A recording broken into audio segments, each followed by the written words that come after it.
Koval's colleague from Caltech, which is kind of a tongue twister.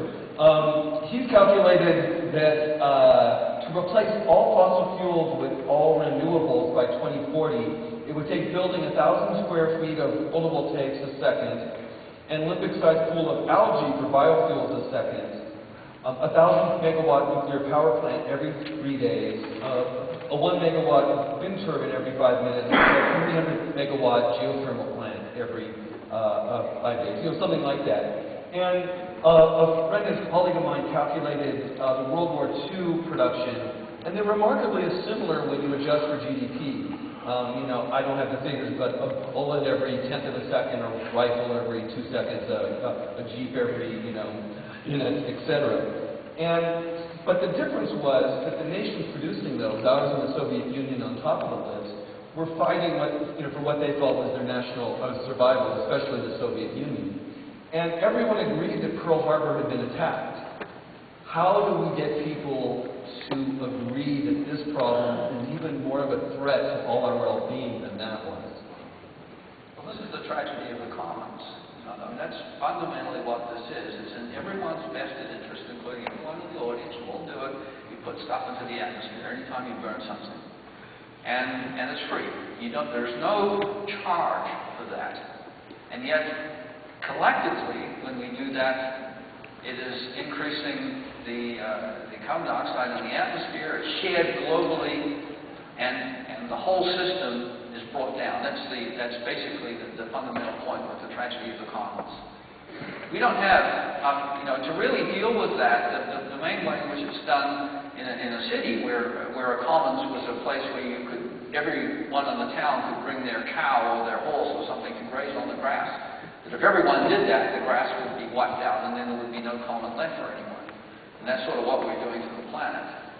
And so the way to get around that is usually through good government. This means good government in Washington. But we do not have an international structure for dealing with this. The United Nations is quite ineffective. The main structure we potentially have, and maybe Bill can comment a lot more on this, perhaps through something like the G20, which are the 20 countries that are most contributing to this problem.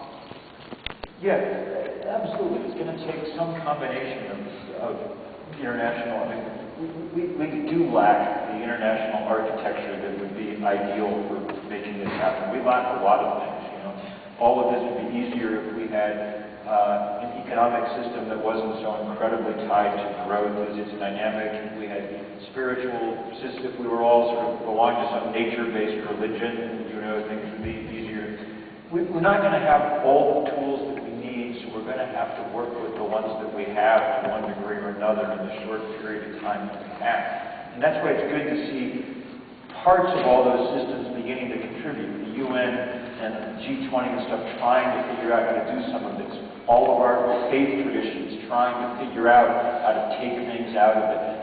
Even in the world of economics, to see sort of the growth of environmental economics and a kind of understanding of how incentives might be recalculated.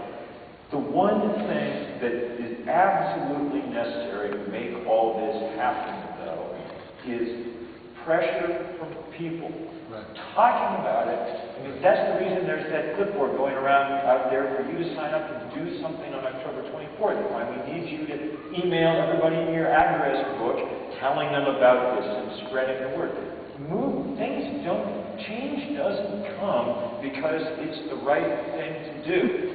Okay? We're in the same place with climate right now where we were with race in 1954 or something in this planet, or in this country. Okay? Every thinking person knew that segregation was wrong, but it didn't mean that it was going to go away by itself. It required people to build a movement to make it go away.